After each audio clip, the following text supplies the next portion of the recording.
இப்ப 2026ல கூட்டணி ஆட்சி கண்டிப்பா அமைப்போம்னு தமிழிசை சவுந்தரராஜன் சொல்றாங்க.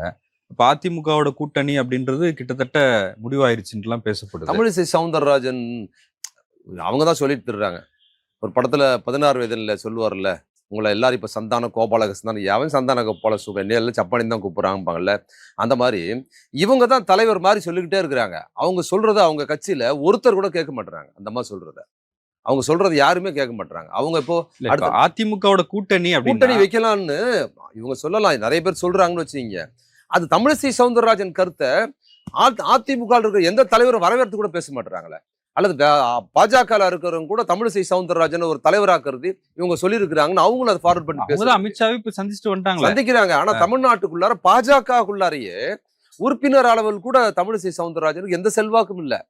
அவங்க தான் இருக்கு மீடியாவில் அவங்களுக்கு செல்வாக்கு இருக்கு. அவங்க வேண்டப்பட்ட அந்த ஆட்கள்லாம் மீடியாவில் இருக்கிறதுனால அவங்க செய்தியை வந்து லைம்லைட்ல கொண்டு வந்து விவாதத்துக்கு மாத்துறாங்களே தவிர அவங்களோட குரல் பாஜகவிலே எடுபடலை.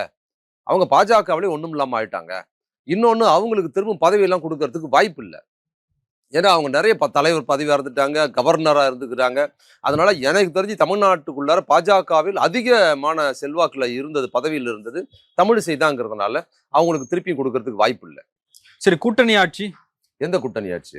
பாஜக அதிமுக. ஆமா, நீ அதாவது அதிமுக பாஜகவும் நீ உம்மி எடுத்துட்டு வா, நான் இது எடுத்து 2 பேரும் ஊதி ஊதி திங்கலான்னு ஒரு கதை சொல்லுவாங்களா, அதுல மாதிரி இவங்க 2 பேரும் கூட்டணி யாருன்னா இருந்தவங்க தானே. இல்ல அப்ப அதிமுக ஆளுங்கட்சியா இருந்து ஆமா தேர்தல் செஞ்சாங்க. இன்னைக்கு எதிர்கட்சியா இருக்கிறாங்க. இல்ல அப்பவாவது பரவாயில்ல, இப்ப ரொம்ப டேமேஜா இருக்கு. அப்போ இருந்ததை விடவும் அதிமுகவோட நிலைமை மிக கவலைக்கிடமா இருக்கு. இப்ப வரவங்க எல்லாம் என்ன அதை உயிர்ப்பிக்கிறதுக்கு தானே வேலை செய்யறாங்க. அதாங்க, இவரு அதிமுக எவ்வளவு டேமேஜா இருக்குன்னா, முந்தா நாள் கட்சி ஆரம்பிச்ச விஜய் அது ஒரு பொருட்டே மதிக்க மாட்டாருங்க. நீங்க தாங்க சொல்லிட்டு திரிறீங்க, நான் தான் சந்தான கோபாலகிருஷ்ணன்.